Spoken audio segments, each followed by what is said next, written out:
The following program is brought to you by Caltech.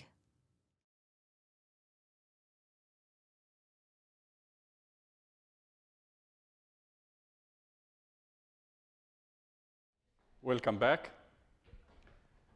Last time, we introduced the main result in learning theory, and there were two parts. The first part is to get a handle on the growth function, m sub h of n, which characterizes the hypothesis set H. And the way we got a handle on it is by introducing the idea of a breakpoint and then bounding the growth function in terms of a formula that depends on that breakpoint. There was a simple recursion that you recall by this figure. And then we finally found the formula that upper bounds the growth function given that it has a growth breakpoint k. And it's a combinatorial formula that is fairly easy to understand. And the most important aspect about it as far as the theory is concerned is that this is polynomial. It is bounded above by a polynomial in n, since k is a constant. And if you look at this, this is indeed a polynomial, and the maximum power you have in this expression is n to the k minus 1. So not only is it polynomial, but also the order of the polynomial depends on the breakpoint. We were interested in the growth function because it was our way of characterizing the redundancy that we need to understand in order to be able to switch from the Hoeffding inequality to the VC inequality. And the VC inequality will be the case that handles the learning proper. And in order to do that, we looked at the bad events that are characterized by a small area according to Hoeffding. And then we went here and looked at the redundancy that results from the fact that the different hypotheses have, by and large, overlapping bad regions. And the way to characterize this was through the growth function. And after an argument that took the redundancy and related it to the growth function and then got rid of a technical problem with E out, if you recall that one, we ended up switching completely from the Hoeffding inequality, which is the top one, into the VC inequality, which is the final theoretical result in machine learning, the characterization of generalization. And they are very similar, except for a fundamental difference, which is here, and technical differences, which are in the constants. So as you go through the proof, you will have to change 2s into 4s and epsilon into smaller epsilon and whatnot. But the main thing is that instead of the number of hypotheses, capital M, we were able to replace it by the growth function. And we had a final technical finesse because we took the growth function not on n points, in spite of the fact that we have only n points in the sample. We needed to have 2n in order to have another sample and carry the argument not for the single sample that we have, but for the difference between two samples. And that got rid of the technicality that we alluded to, which is the role of E out that really destroys the utility of the growth function, because the growth function depends on dichotomies, and the E out depends on the full hypothesis itself. Okay, so this is where we stand.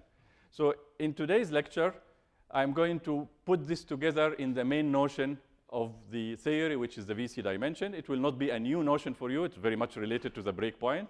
But it is the quantities that you are going to remember from all of this after a while, okay? So you may forget about the recursion, you may forget about the growth function, but you will remember the VC dimension. And when you are in a learning situation, you ask yourself, what is the VC dimension? Is it 7 or 10? And then you say, oh, this guy is using a hypothesis set with VC dimension 5,000. He must be crazy, and so on. So this will be the currency we use out of the theory in order to use in a real learning situation. So the topics for today, first, I'm going to give the definition. This will be an easy definition, and I'm going to discuss it a little bit to make sure that everybody understands it.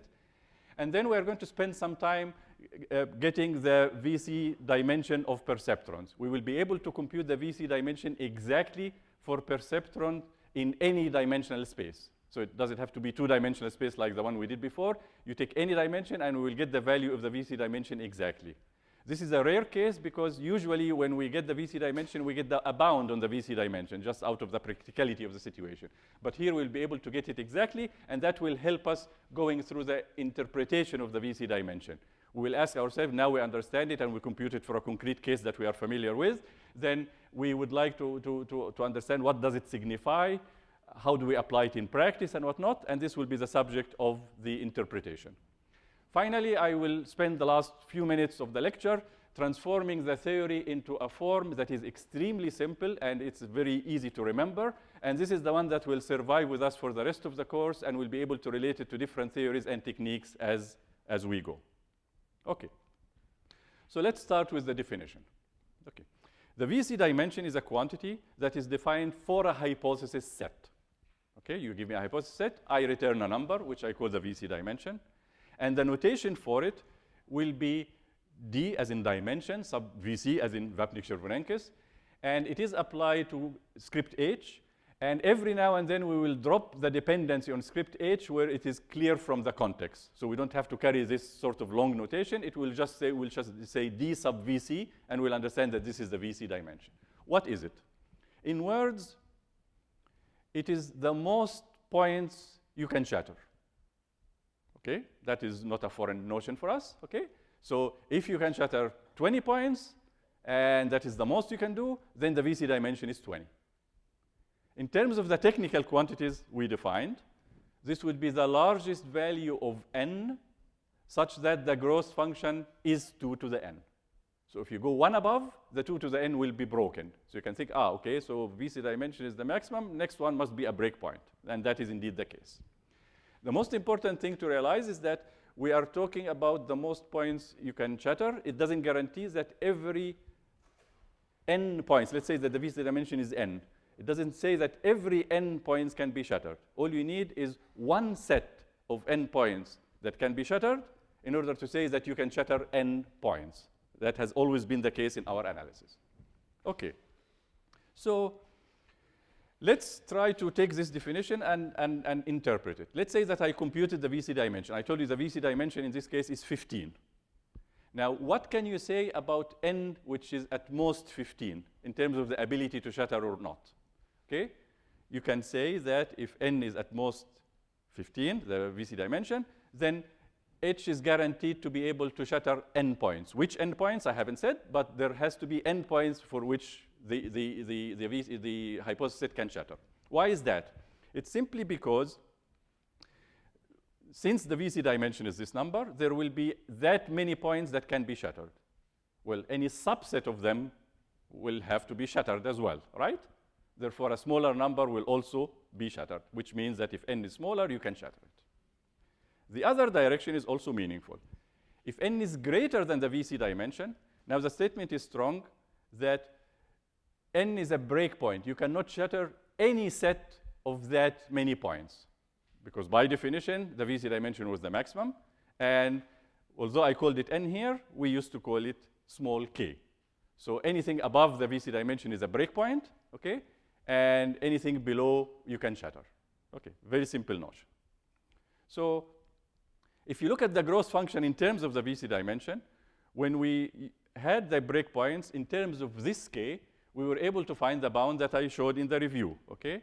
So we know that the growth function is bounded above by this formula, and k appears here as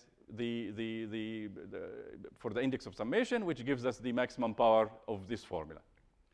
Now, in terms of the VC dimension, it's not a big deal because the smallest breakpoint is 1 above the VC dimension, right? Okay? So all you need to do is substitute, and you will get this formula involving the VC dimension. The VC dimension is unique because it's the maximum, so you get that number.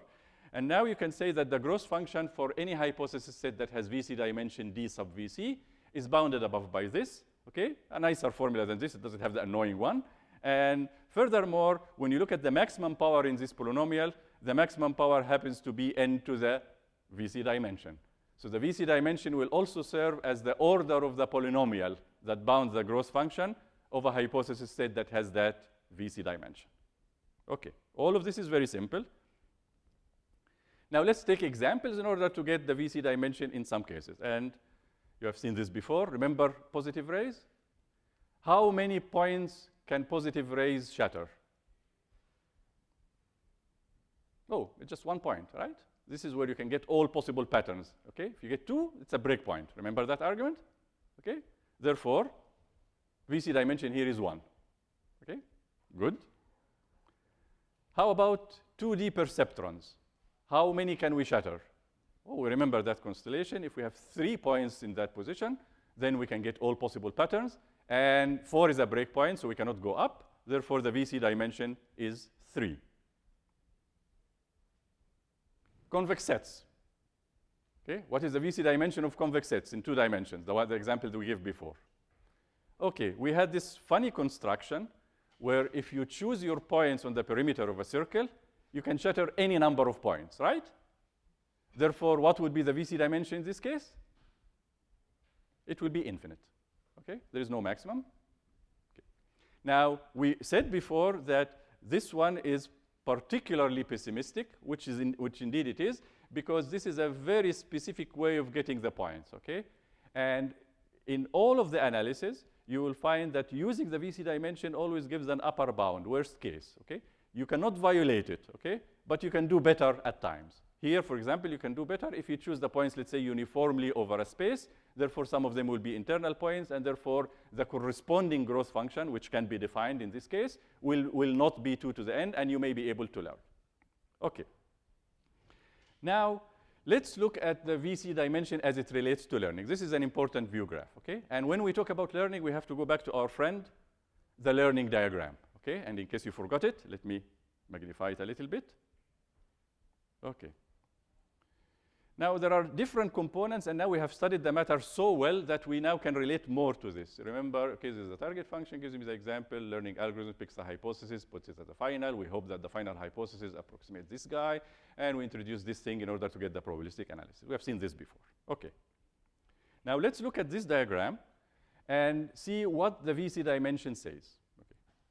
The main result is that if the VC dimension is finite, that's all you are asking, then now the green final hypothesis will generalize. That we have established by the theory.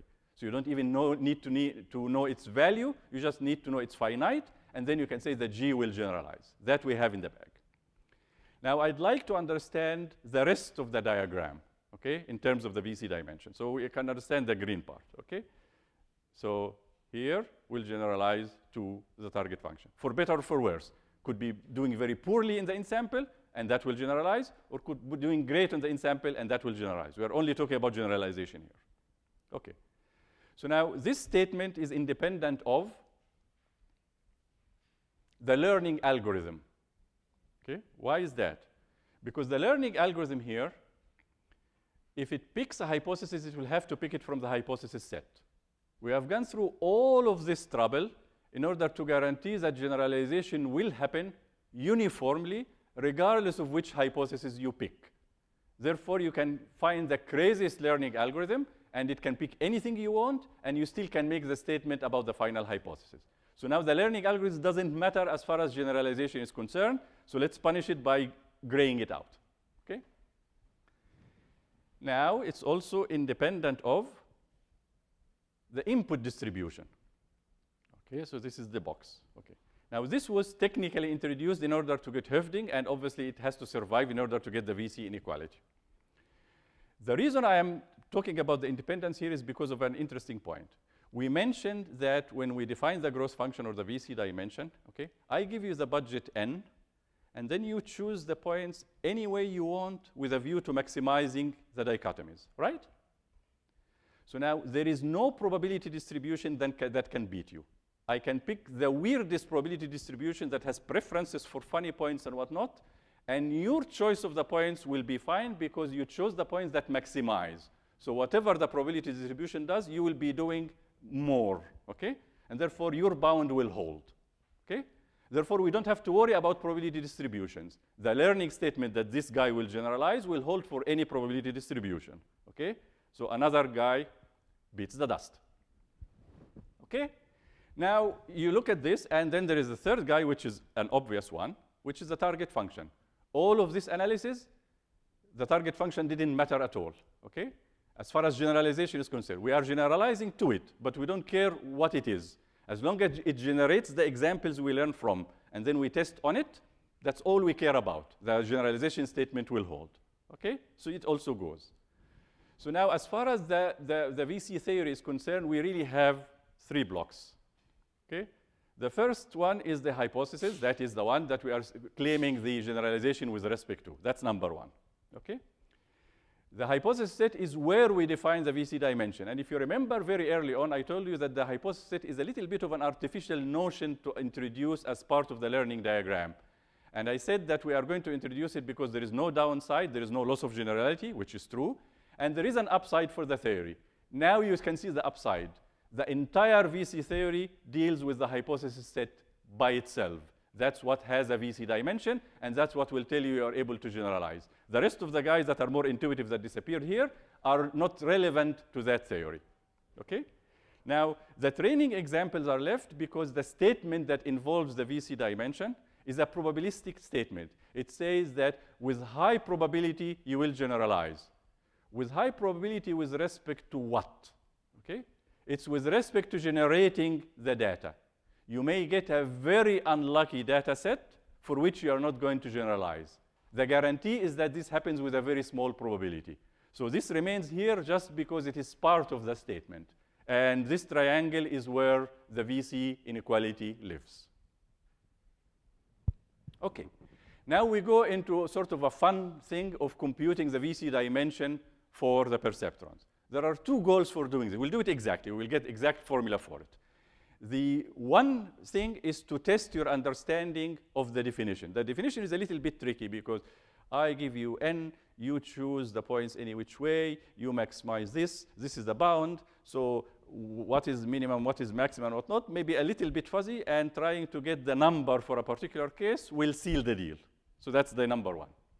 Number two is that because we understand the perceptron model so well, we will be able to get the result, which is the VC dimension of perceptrons, and that will give us insight into what the VC dimension signifies. And that will set the stage when we go to interpreting the VC dimension. Okay, so this is an important part that will take a little bit of analysis. Okay. So for the two-dimensional perceptron, we already have done the exercise, and we got the VC dimension to be 3. Okay, right? Okay. Now, if you go for the general case and you have d-dimensional space, you expect the VC dimension to be more because even if you just go to 3 dimensions, the troublesome case of 4 points that we had before is very easily shattered in this case. Just pick the points not on a plane. And remember, the problem with those guys is that, if you want these guys to be -1 and these guys to be +1, it was a problem for the plane. Okay? Now you can very easily separate any 2 points from the other 2 points, and you can shatter 4 points. So the VC dimension went up for sure, and we asked ourselves, how much did it go up? It turns out to be a very simple formula. The VC dimension of perceptrons is exactly d+1. Okay? Now we need to prove that. Okay? And we're going to prove it in 2 stages, very simple stages. One of them is that we are going to show that the VC dimension is at most d+1. Okay? And then we are going to show that the VC dimension is at least d+1. Okay? And that leaves the single possibility that the VC dimension is d+1. Okay? So let's go. Here is one direction. Okay? And by the way, pay attention because I'm going to give you a quiz in the middle of the argument, okay, to make sure that you are paying attention. This is for real, okay, and for the online audience as well. Okay. Okay, so here is the first direction. I am going to construct a specific set of n points, and that n in this case is d+1, okay, because that's where the number of points I want to shatter, okay? And I'm going to construct them in the d-dimensional Euclidean space, R to the d, okay? I am going to construct them with a view to being able to shatter them, okay? So I get to choose the points, which is my privilege. As long as I can shatter them, we are okay. So what are these points? I'm going to construct them using a matrix, and you have seen this matrix before, okay? Remember our old friend, linear regression, okay? We actually set the input points in linear regression this way in order to get the algorithm and the pseudo-inverse and all of that. And in the case of linear regression, this was a very tall matrix where this is one data point, which means that it's a d+1 dimensional vector. The one dimension is the constant x0, which is the constant +1 we add to take care of the threshold. And then the rest of the dimensions from 1 to d are actually the coordinates of the point. So we put these, and this is one data point, this is the second, this is the third, this is the, and usually since we have many, many more points than dimensions, this is a tall matrix. In this case, I am choosing n to be exactly d plus 1. And since this is, we already established that this is d plus 1, this is actually a square matrix in this case, right? Okay, but that's all I need for the purpose that I am after here. Okay, so I need to give you the identity of these guys. What are these guys?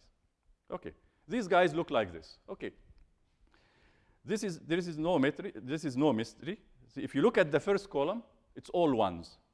Okay, well, it has to be. That's dictated. That is the constant coordinate. It has to be plus 1. If I want a legitimate point in this representation, the d plus 1 dimensional representation, the first coordinate has to be 1. The rest of the guys, I chose the simplest possible form I can imagine. So you have basically a diagonal matrix here, and I added the all zeros here. Okay? So these are the guys that are my data set. Okay?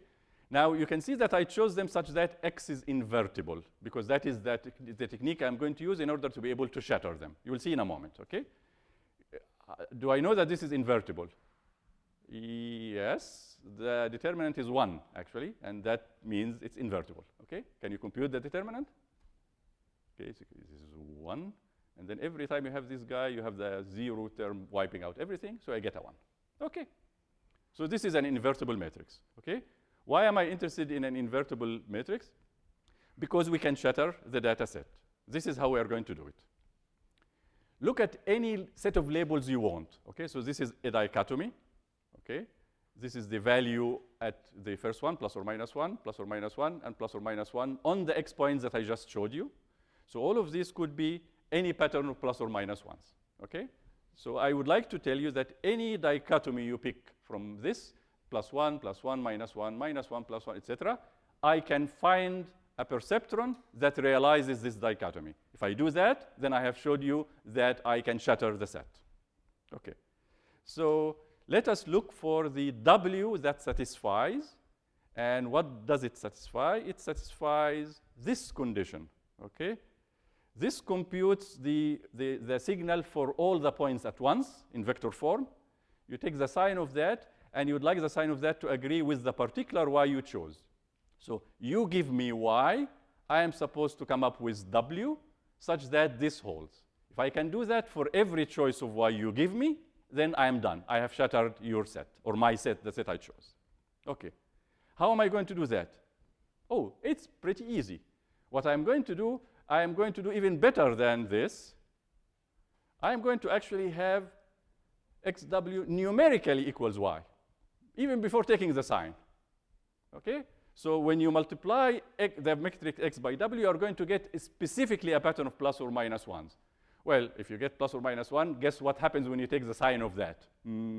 Oh, you'll get the same thing, plus or minus 1. Okay? So that will satisfy that. Okay? But that is easy to handle because now I have algebra working for me. Remember that X was invertible. Okay? That's pretty easy. So all you do is just solve for it. W would be the inverse of X times Y.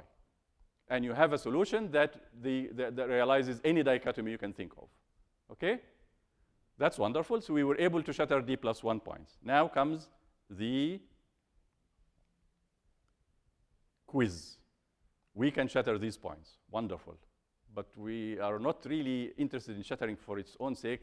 We were trying to establish the value of the VC dimension. So let's see what we have established. Okay. I showed you particular D plus 1 points. I showed you that we can shatter them. What is the conclusion? Is it? Okay. Oh, we have established the VC dimension is D plus 1. Thank you. Or, oh, we only established that it's greater than or equal to D plus 1. Oh, wait a minute. We actually established that it's less than or equal to D plus 1. Or maybe we didn't establish anything at all as far as the value of the VC dimension. I ask you to think about it and tell me which of those can we conclude.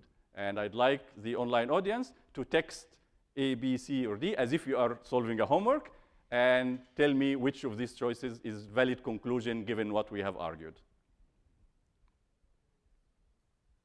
Okay?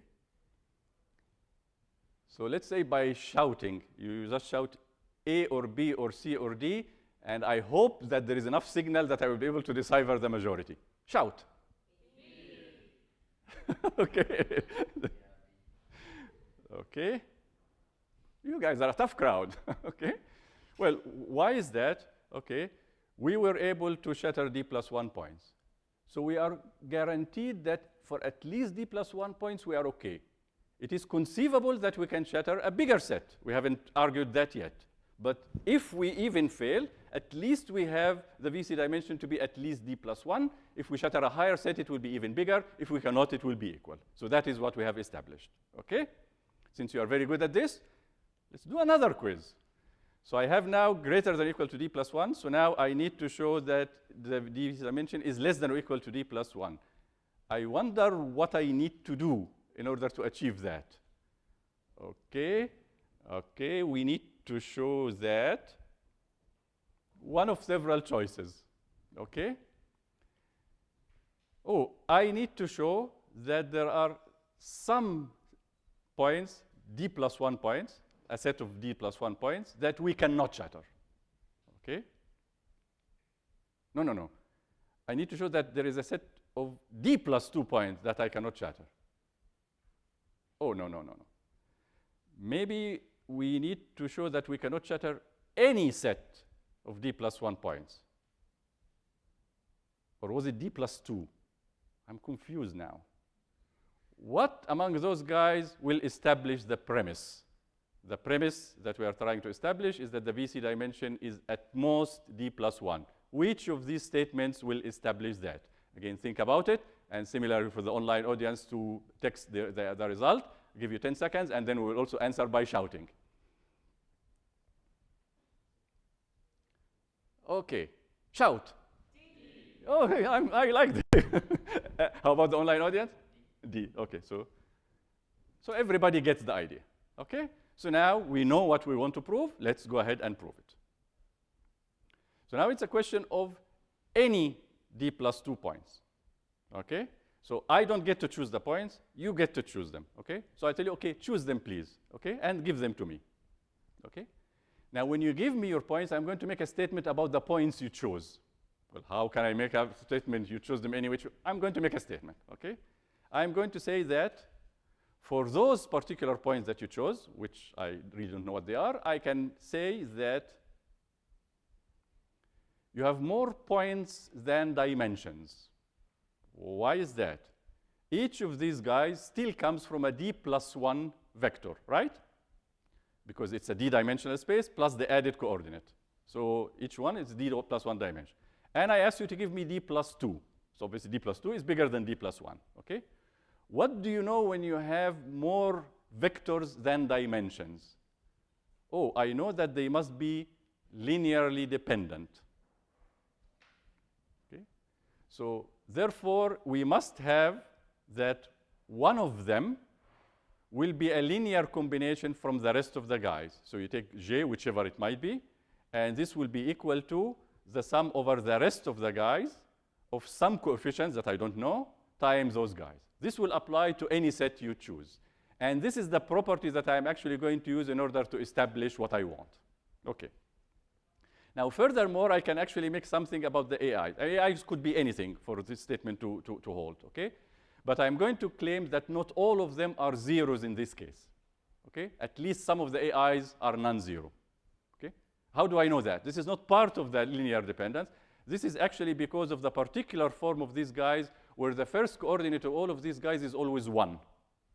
So when you look at this and apply it to the first coordinate, 1 equals, well, these cannot all be zeros because it has to add up to 1, okay? Therefore, some of the alpha i's, or the AIs, will be non-zero. That's all I need. I need this to hold. I need some of the AIs not to be 0, okay? Everybody buys that this is the case. That's all I need, and then we go and show the dichotomy that you cannot implement, okay? We have that, right? Okay. Consider the following dichotomy. I'm going to take the xi's corresponding to non-zero AI. So some of the AIs are non-zero for sure. Maybe some of them are zeros. I'm going to focus only on the non-zero guys. I don't care what you do with the terms that have AI equals 0. Do whatever you want. Give them any plus or minus 1. Let's not look at them. Okay? So I'm looking at those guys, and I am now constructing a dichotomy that I'm going to show you that you cannot implement using a perceptron. Okay? So for the xi's with the non-zero AI, I am going to give the label which happens to be the sign of that coefficient. That is a non-zero number. It's positive or negative, so I will give it plus 1 or minus 1 according to whether it's positive or negative. And I will do that for every non-zero term here. Okay? Everybody sees that. Okay? And now I'm going to complete the dichotomy by telling you what will happen with xj. I'm going to require that xj goes to minus 1. Okay? Now, all you need to realize is that this is a dichotomy. Okay? These are values of plus or minus 1 on specific points. The other guys which happen to be 0, give them any plus or minus 1. You choose, okay? And for the final guy which is sitting here, I'm going to give it minus 1. This is a legitimate dichotomy, and I'm going to show you that you cannot implement this particular one. Okay? Okay, how is that? Because I really don't know your points, so I must be using just that algebraic property in order to find this. And the idea is very simple. Okay, this is the form we have, right? xj happens to be the linear sum of these guys.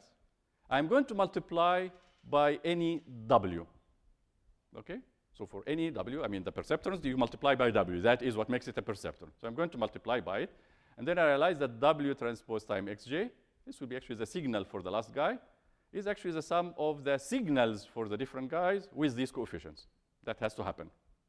Okay? So what is the problem? The problem is that when you take this as your perceptron, then by definition, the label is the sign of this quantity.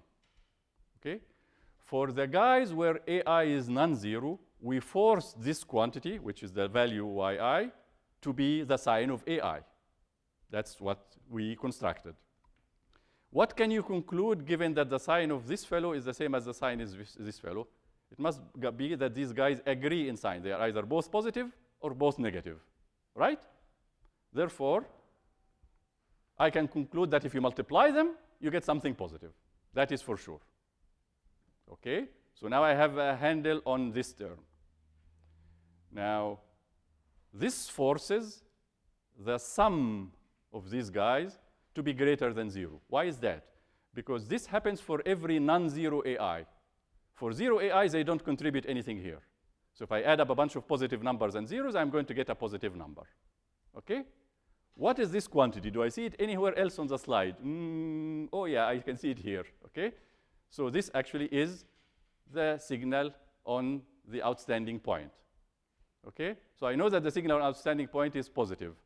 What does this force the value of the perceptron, your perceptron, the one you had here, to be? It will have to be plus 1. Therefore, it's impossible to get that to be minus 1 if you chose this. This is a choice that is legitimate. It is a dichotomy. And now if you pick those guys, pick the rest of the 0 coefficient guys any way you want, you are forbidden from having this as minus 1. Therefore, you cannot shatter your set for any set you choose. Therefore, you cannot shatter any set of d plus 2 points. And I have the result. Okay? So let's put it together. First, we showed that the VC dimension is at most d plus 1, and then we showed that it's at least d plus 1. Okay? Or actually, did we do it this way or the other way around? Okay, that's another quiz. No, it's not another quiz. Okay. Okay, the conclusion is that the VC dimension is d plus 1. And now, okay, d-dimensional perceptron, the VC dimension is d plus 1. Let's ask ourselves the simple question. What is exactly d plus 1 in a d-dimensional perceptron? Okay, it's one above the dimensions. I mean, you can find many interpretations for it. But the interpretation of interest to us will be the fact that this is actually the number of parameters in the perceptron model. What are the parameters in the perceptron model? We used to call it a vector W. Let's spell it out in order to count. This happens to be W, okay, W0, This is the one for the threshold, W1 up to WD. Okay? These are the parameters you are free to choose and that we have been choosing through this argument, and how many of them there are, D plus 1. Why am I attaching the VC dimension to the number of parameters? Because the VC dimension gives me the maximum number of points I can shatter. So now I can do any which way. The reason I can do any which way because I have a bunch of parameters that I can set one way or the other in order to achieve that. So it stands to logic that when I have more parameters, I will have a higher VC dimension. And that will be the basic part of the interpretation that we are going to go into. Okay, so let's do now the interpretation of the VC dimension. Okay. Now, look at this. We are going to prove two things. No, not prove, but show two things in terms of the interpretation. One of them, okay, we understand the mathematical definition of the VC dimension. What does it signify? That's number one. Okay, and it will relate to the number of parameters and whatnot, and we'll get it a little bit more elaborately. The second one, okay, I know what it signifies. Is it at all useful for me? I'm a learning person. I went through the theory just because you asked us to do that. But when all is said and done, I just care about the result and how I'm going to use it in practice. So how can we apply the value of the VC dimension in practice? That's number two. Okay? These are the two parts of the interpretation. Okay. So the main idea of understanding what the VC dimension signifies is to look at the degrees of freedom. Okay, so what is that? When you have a model, okay, the model is characterized by a set of hypotheses. You get one hypothesis or another by setting the set of parameters one way or another. So the parameters give you degrees of freedom in order to create one hypothesis or another hypothesis. Okay, so think of this picture. Okay, think of the parameters as knobs. Okay, so this is W0, W1, W2, etc. Okay, and when you are actually having a hypothesis set, you are given this, and you are able to set the knobs any way you want. Increase the volume, decrease this, etc. Just do this, and you get a setting that tells you what the hypothesis is. Okay? These are obviously degrees of freedom. And it actually has a pleasant thing, because let's say that you have you are buying a big-time audio system. Okay? Usually, if you are not very much into stereo and stuff, you want a couple of knobs, and you will adjust them and get it right. If I give you really 17 channels and this and that, and I give you this panel, that's great if you know how to use it. If you don't know how to use it, what? I can't. So now the problem that we are facing is actually here, because now the specification that is needed in order for you to pick the right hypothesis is pretty elaborate. You need a lot of examples here. Okay? So that is the relation we are going to see. Okay. Now, the parameters happen to be analog degrees of freedom. When I talk about W0, W0 can assume a continuous value from R, and it matters. If you pick a different threshold, you will get a different perceptron. It will return different values for parts of the space. So this is genuinely degrees of freedom that happen to be analog. The great thing about the VC dimension is that it translated those into binary, if you will, degrees of freedom. Because all you are trying to do is get a dichotomy, okay? So you're asking myself, when am I free to get any dichotomy I want? For any point, I can get the +1 or I can get -1, independently of the second point. I get +1 or -1, all the way. So you can keep adding the points and see how far you can get away, and the maximum you can get is the VC dimension. So by the time you get there, you have that number, which is the VC dimension, degrees of freedom, but they are binary degrees of freedom, which is what matters here, because inside the box that tells you it's a perceptron or a neural network or something like that, there may be parameters playing around and whatnot. As far as I'm concerned, all I'm interested in, how expressive is this model? How many different things I can actually get? So the VC dimension now abstracts whatever the mathematics that goes inside and etc. You go outside, and if I can shatter 20 points, that's good. If someone else can shatter 30 points, they have more degrees of freedom to be able to do that, regardless of where this came from. Okay. So now let's look at the usual suspects and see if the correspondence between degrees of freedom and VC dimension holds. Okay, who are the usual suspects? Okay. I think this is the last lecture where we are going to see the positive rays and the rest of the gang, okay? So don't despair. Okay, so positive rays. So what are positive rays? What is the VC dimension? That was 1. I can shatter at most 1 point. Okay? What were positive rays in the first place? Oh, yeah, that was the diagram. We had this thing, and I pretending +1 here and retaining -1 here. And what determines one hypothesis versus the other within this model is the choice of A. Oh, the choice of A? One parameter, 1 degree of freedom, corresponds to VC dimension equals 1. Okay, that's nice. Let's see if this survives. Positive intervals. Okay, the positive intervals, the VC dimension was 2. That is the most I can shatter. What do they look like? Oh, in this case, I have this guy, the small blue guy, and there is a beginning and an end, and between them I return +1, and here I return -1. So depending on the choice of the beginning and the end, I will get one hypothesis versus another. How many parameters or how many degrees of freedom? 2. And what is the VC dimension? 2. Okay? Then by induction, it's true. No, it's not. Induction is true. This is just sort of just to illustrate the idea. Okay. So now let's go back and contradict ourselves. It's not just parameters. It's really degrees of freedom. And I'd like to make the distinction. Okay? So let's take an example where the parameters are not contributing to degrees of freedom. Okay? So I'll construct an artificial example just to give you the idea. In more complicated models, it may be difficult to argue what is a parameter that is contributing and what is not, but at least we are establishing the principle that a parameter may not necessarily contribute a degree of freedom. And since the VC dimension is a bottom line, it looks at what you were able to achieve. It would be a more reliable way of measuring what is the actual degrees of freedom you have, instead of going through the analysis of your model. Okay, so let's take one-dimensional perceptron. Very simple model. You have only one variable, and you are going to give it a weight. That's one parameter.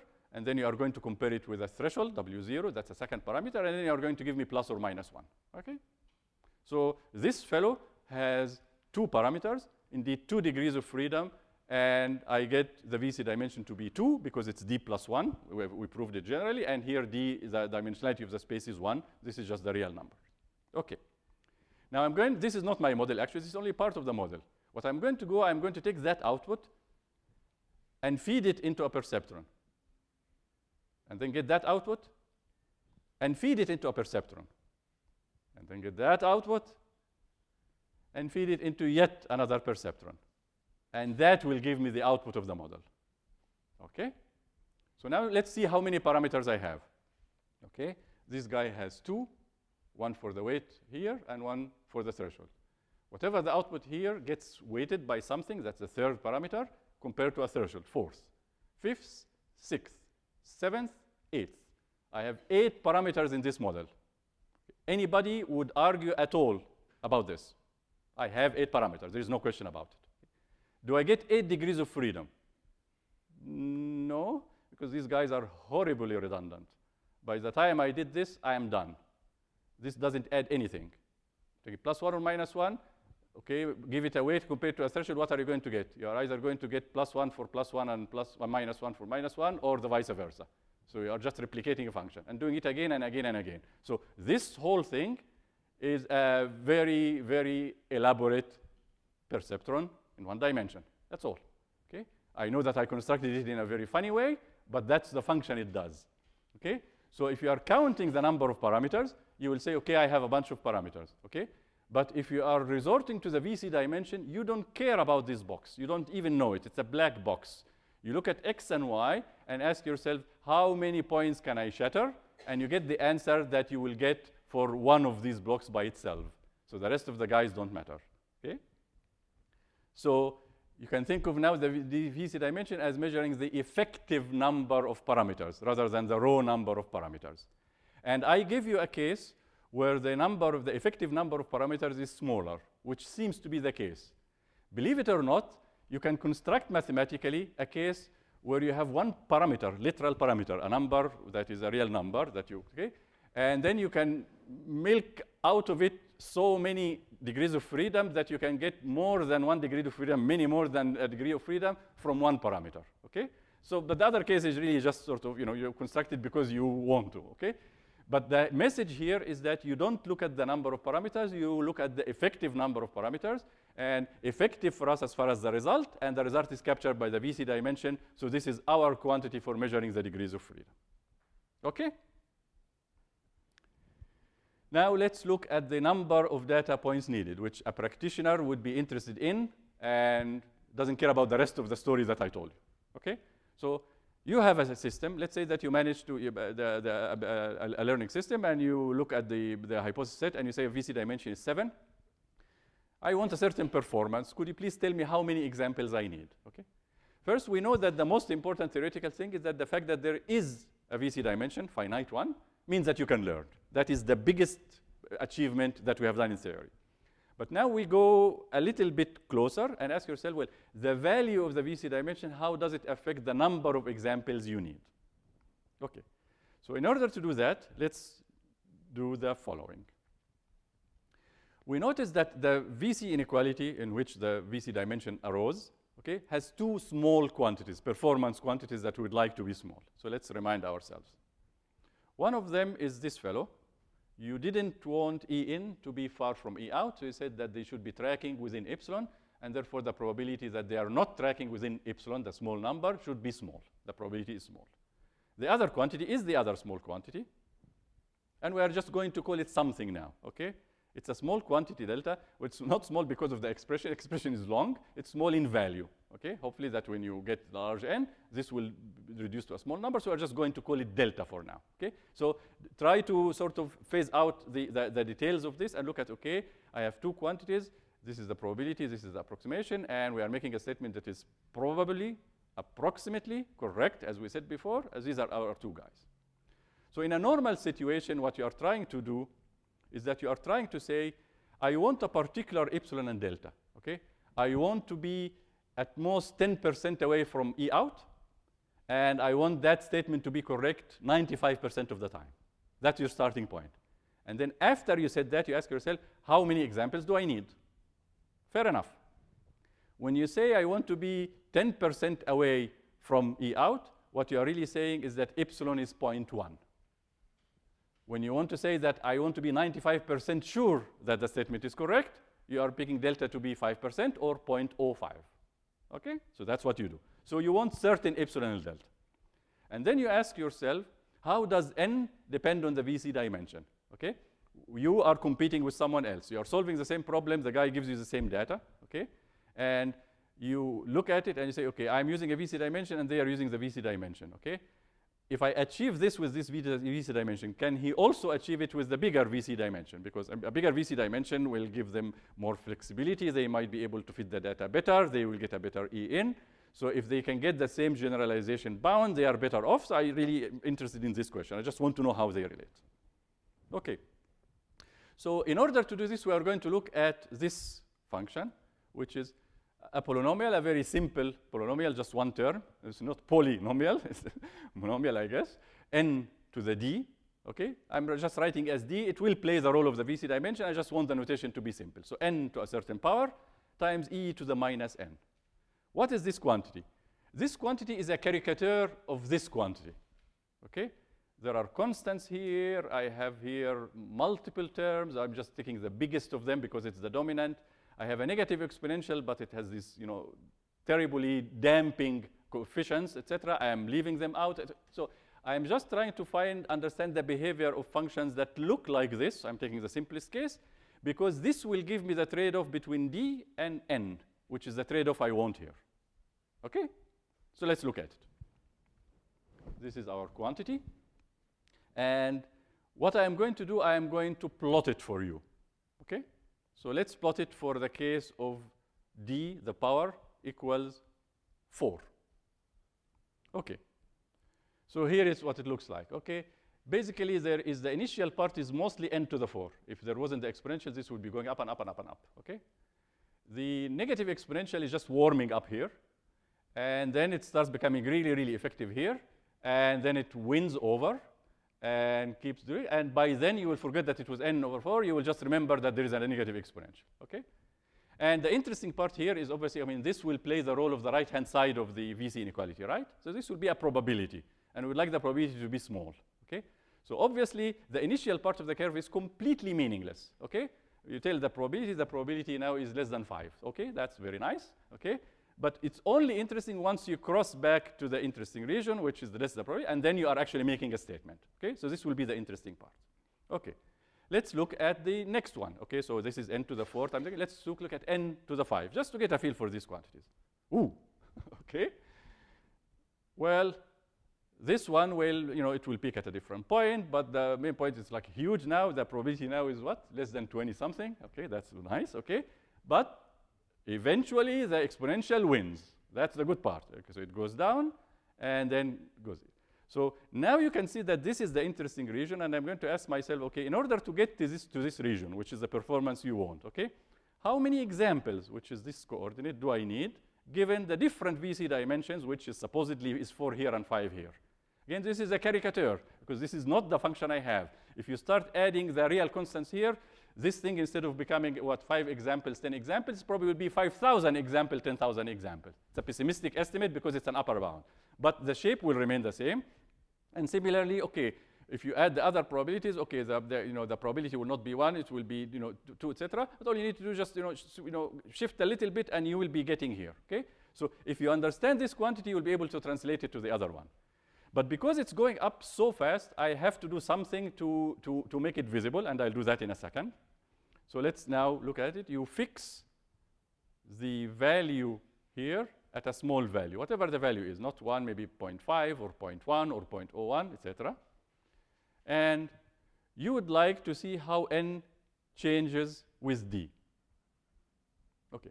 Now what I'm going to do now, I'm going to switch plots on you, and I'm going to have the y coordinate here, which is the probability, drawn on a log scale. The reason I'm doing that is that because obviously if I know if n equals 4 and equals 5 get me that, if I get to n equals 10, that will go upstairs, okay? So I really want to keep a handle on it. So I am going to do this in order to keep a handle on it. And more importantly, because this is really, you see this very, very thin slide, that's all I'm interested in. So I want to magnify it and look at it, and this happens to be less than value of 1. So all the negative logs will be here, and I'll be able to look at it clearly. So let's go and plot the n equals 5 on a log scale. That's what it looks like. This is exactly, okay? So now I can afford to have more examples because I will have more curves, okay? But this is the blue curve we had before. It peaks at a certain point and then goes down, and 10 to the 0 here, that's the probability 1. And these are this is the interesting. So below the line here is the interesting region that when you tell me what is delta is, you are telling me a level. And these levels are not going to be very much different. On this scale, this is 1. This is what? This is 10 to the minus 5. Okay? That's a very, very, very small probability. So the play here is very small as you vary delta significantly. And the play with epsilon, which will affect the exponent, is that these guys will be spread. Instead of being 20, 40, it will be 2,000, 4,000, and so on. Okay? But this will be the shape. Okay. So now let's add the other curve. So this is n to the 5. How about n to the 10? What does it look like? Now, it didn't go upstairs. Well, it went upstairs if you had it linearly, because now look at the values of the top. This is really serious business. Okay? And you get this one. Varying the VC dimension, I'm getting a different curve, and I'm getting the behavior in the interesting region. Okay, you see the point here, and then I keep adding, and I will add up to 30. So these are the curves that I get by varying the VC dimension, the alleged VC dimension here, 5, 10, 15, 20, 25, 30. Something very nice is observable here. Okay, these guys are extremely regular in their progression. Okay? They are very much linear. I mean, they are not exactly linear, but very close to linear. And indeed, you will find that theoretically, the bound, in terms of the number of examples to achieve a certain level, so let's say you cut the level here, and you are increasing the VC dimension. Okay? It basically is proportional to the VC dimension. You go from 5 to 10 to 15 to 20, etc.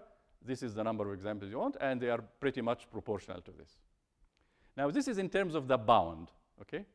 The problem with the bound is that if I am using a system and the other guy using the system. I have a VC dimension and he has his. Now, I know that my performance is less than or equal to something, and his performance is less than or equal to something. And let's say that this thing is this way. Okay? He has a better bound than mine. Okay? That's the bound. There is no guarantee that when we get the actual quantity that is bounded, they will also follow that same monotonicity. It is conceivable that the two quantities are this way. Okay? The bounds were this way. The quantities are this way. Under those conditions, the bounds are satisfied, correct? And the bounds are monotonic in one direction, and the quantity is monotonic in the other. That is a pretty annoying feature. So what I'm going to make now is a statement that is not a mathematical statement, but a practical observation that is almost as good as a mathematical statement. The practical observation is that the actual quantity we are trying to bound follows the same monotonicity as the bound. That is the observation. You use bigger VC dimension, the quantities you will get are bigger and actually very close to proportional. This is an observation by trying this n times, where n is very large. That is the observation I got and many other people got. So in spite of the fact that we cannot get an absolute value because this is just a bound, the relative aspect of the VC dimension holds. And therefore, you have a bigger VC dimension, you will need more examples. Okay? And in that case, you can even, there are some estimates, practical estimates, that if you take the ratio of the VC dimension to the number of examples, this will give you a handle on the error, and we will see provable versions of that when we get to the bias variance trade-off next time in a different theoretical line of analysis. Okay, so the first lesson is that there is a proportionality between the VC dimension and the number of examples needed in order to achieve a certain level of performance. That is a theoretical observance for the bound and a practical observance for the actual quantity you get. That's number one. Number two is that, okay, give us just a guide, proportional, not proportional. I just want to know if I have just a reasonable epsilon and a reasonable delta. How many examples does it take me to get over this hump? How many examples does it get me to get to the comfort zone of the VC inequality where I'm actually making a statement? Okay? So now the probability is less than 0. Okay? So do I take the VC dimension, twice the VC dimension, 100 times the VC dimension? This is a practical observation. And again, it's a practical observation. Obviously, this depends on your epsilon and delta, and this depends on the particular application. So the statement I'm making is that for a huge range of reasonable epsilon and delta, and for a huge range of observations, of practical applications, the following rule of thumb holds. You have a VC dimension, and you are asking for a number of examples in order to get reasonable generalization. Okay? The rule is you need 10 times the VC dimension. Okay? No proof. It's not a mathematical statement. And I'm saying greater than or equal, obviously, because if you get more, you will get better performance. Okay? But that will get you in the middle of the interesting region. That will get you in the region where the probability statement is meaningful rather than completely unknown what the generalization will be like. Okay? Okay. So now I'll spend just a couple of minutes to talk about the generalization bounds, which is a form of the theory we have that will survive with us. So we are not going to talk about growth functions anymore. We are not going to go through this. We are only going to remember that the VC dimension is there, and it determines the number of examples, and it also corresponds to the degrees of freedom. And the form of the theoretical bound we are going to carry will be the following form. Okay? I'm just rearranging things. There is absolutely nothing new introduced here except simplification. But it's an important simplification because it's surviving with us. Okay. We start with the VC inequality. Okay? We can bid farewell. This is the last time we will see it in this form, and it's complex and all, but we will now simplify it. Okay? So now we have epsilon and delta again, and I give them different color. And the logic we will use is that you specify epsilon, and then I will compute what delta is depending on the number of examples. Okay? So you tell me what your tolerance is, and I'll tell you what the probability is. Another way of looking at it is the other way around. You tell me what delta is. You would like to make a statement with reliability 95%. Okay?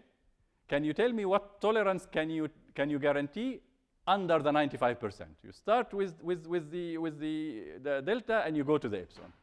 Okay? That's not very difficult. Okay, there is nothing mysterious about this. Delta equals that. Can I solve for epsilon? If I start with delta, can I solve for epsilon? Okay. Okay, I will get this part, put it on the other side. That makes this ready to take a log of both sides. So this now goes down. Now I need to get rid of the extra constants. They go on the other side, but now there is a log on the other side because I took a log here. And finally, I take a square root. Okay?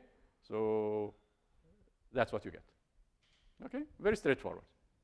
So now I can start with this fellow and get epsilon. Now I'm going to call this formula capital omega, which is a notation that will survive with us. Okay? It's a formula that depends on several things. And as you can see, if the growth function is bigger, the VC dimension is bigger, omega is worse. That's understood because the bigger VC dimension, the worse the guarantee on generalization, which is this approximation thing. And if I have more examples, I am in good shape because now the growth function is polynomial. By the time you take the logarithm, the natural logarithm, this guy becomes logarithmic. And logarithmic gets killed by linear as much as linear gets killed by an exponential. So this is just a sort of one step down in the exponential scale of the previous statement. So indeed, if I have more examples, I will get a smaller value of omega. And obviously, if you are more finicky, if you want the guarantee to be 99% instead of 95%, so now delta is 0.01 instead of 0.05, well, then epsilon will be looser because they are making a statement that is true for more of the time, so you will have to accommodate bigger epsilon. Okay, so that's what we have. So now, the statement now is a positive one. It used to be that we are characterizing bad events, right? Now we are going to state the good event. The good event happens most of the time, so happens with probability greater than or equal to 1 minus delta. And that statement is that E in tracks E out. They are within this omega, and omega happens to be a function of the number of examples, it goes down with it, of the hypothesis set, goes up with its VZ dimension, and with the delta, the probability you chose to make the statement about, and this guy will go up with smaller delta, okay? So I'm just keeping it in this form because we don't worry about this anymore, okay? We just want to understand this fellow. So let's look at it. And that will be called the generalization bound. So with probability on minus delta, we have this fellow, okay? So now I'm going to simplify this, okay? So here's the first simplification. Instead of the absolute value of E out minus E in, I'm going to have just E out minus E in, okay? Why is that? Well, because I can, okay? If I have the absolute value, I guarantee this one and its opposite. So among other things, I guarantee this one, so I can make the statement. The reason I'm making it is twofold.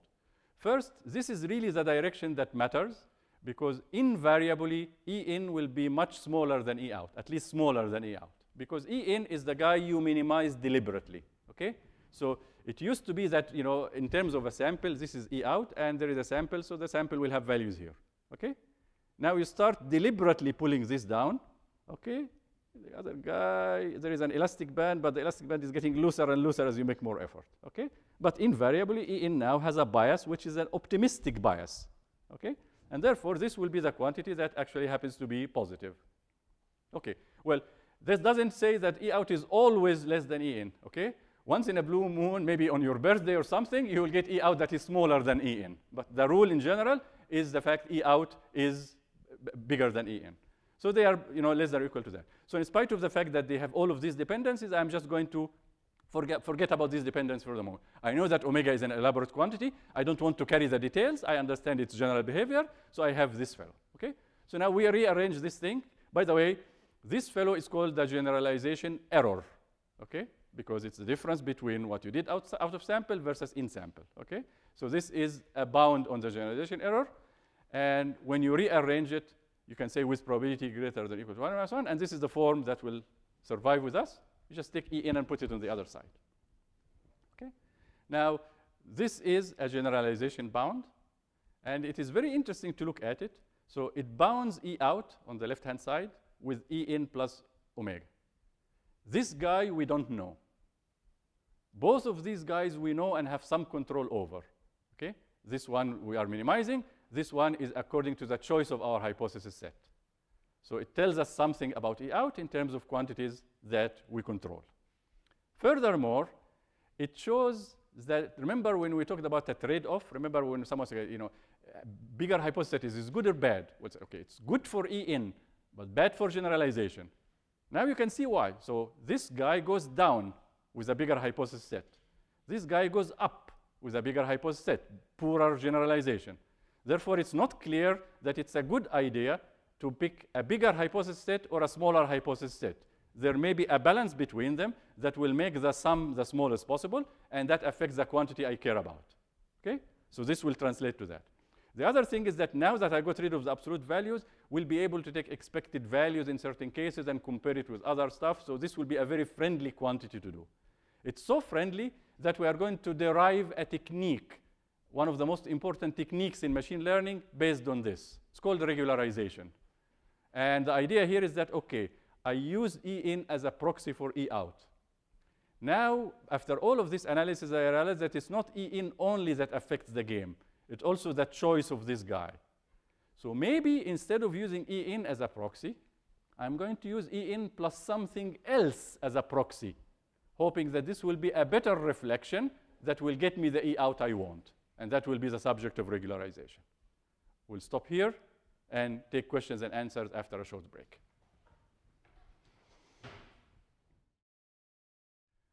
Okay, so let's go for the Q&A. Are there questions? Yeah, okay, so there was one confusion. So why is the VC dimension exactly k minus 1? Okay. So when we define the breakpoint, we define that I can call k a breakpoint if I cannot get all dichotomies on any k points. That means really that if I have a breakpoint, then any bigger point is also a breakpoint. And most of the discussion deals with the smallest breakpoint. Okay? So the notion of a breakpoint covers a lot of values. The VC dimension is a unique one, which happens to be the biggest value just short of the first breakpoint. Okay? Does this cover it? Yeah. Yeah, because people were wondering if it was the breakpoint for some set of endpoints or for all set of endpoints. It's always the case that when I say you are able to shatter, I give you the privilege of picking the points to shatter.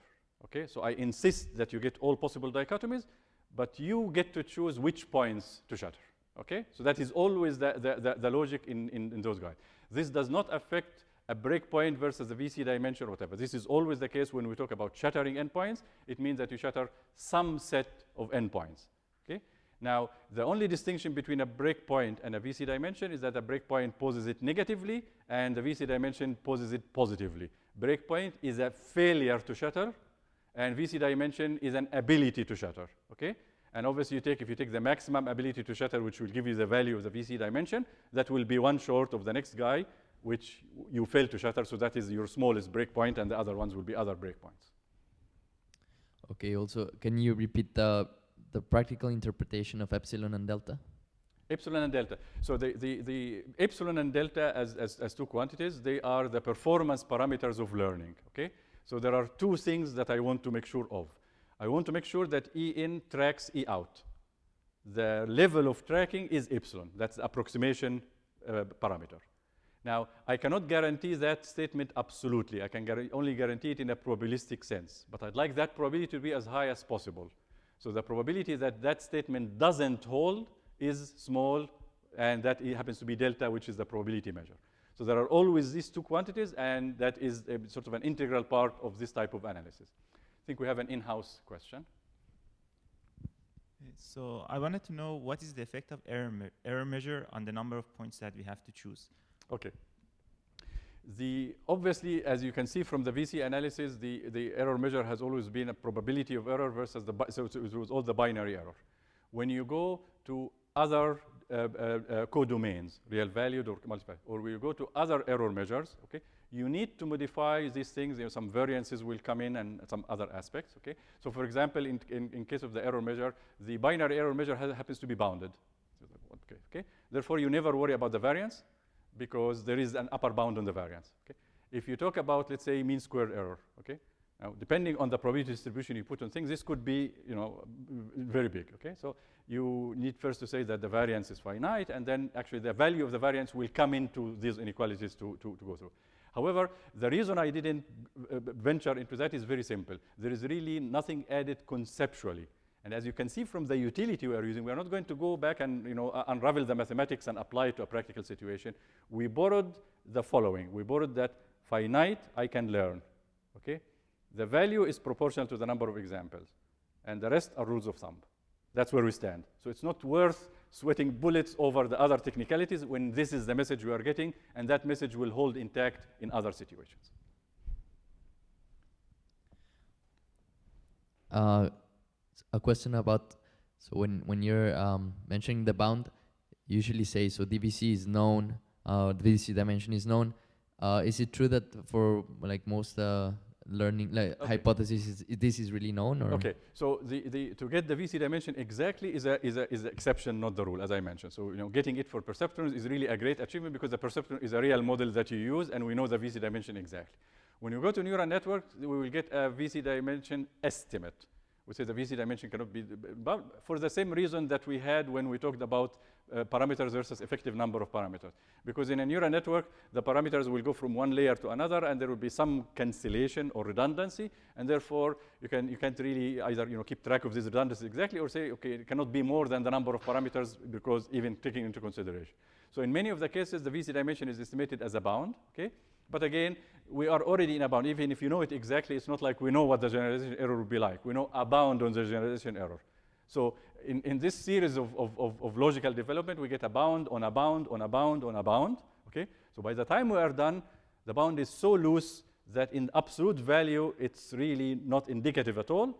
But the good news is that in relative value, it maintains its conceptual meaning. We can use it as a guide to compare models and to get a general number of examples, notwithstanding the fact that if you decide to say, okay, I'm going to go for a perceptron in 2 dimensions, and I'm going to want epsilon to be 0.1 and delta to be 0.05, could you please tell me how many examples I need, okay? If you actually go and solve the VC inequality and try to get a bound, the bound will be ridiculously high. Much higher than you will actually need in practice. But you don't use it as an absolute indication. You use it only as a relative indication. Have you come across any interesting examples where n has to be much bigger than 10 times the VC dimension? Well, okay, so the interesting example is that when the customer is very finicky and wants a very smaller epsilon and delta, because the smaller epsilon and delta, so the bigger, the more number of examples you had. So the rule of thumb is not to tell you use 10 times the VC dimension. It tells you that you are in the thick of the game when you have 10 times the game. Now we are talking. There is actually generalization, there is a certain level, there is some compromise between epsilon and delta. Now you can tighten the screws and try to get it better. So this is just a rule of thumb for getting into the interesting region of the VC inequality. And that has stood the test of time. Is there a relation between this material and the topic of design of experiments and the number of experiments you require to achieve a certain confidence? Yeah, there is a relationship, and some of the experimental design and whatnot. There are lots of commonalities between here.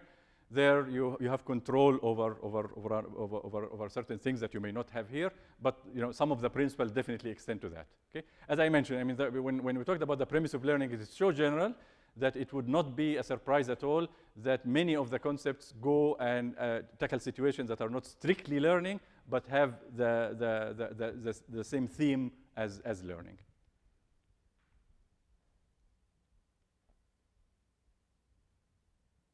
I think that's it. There's Okay. no more.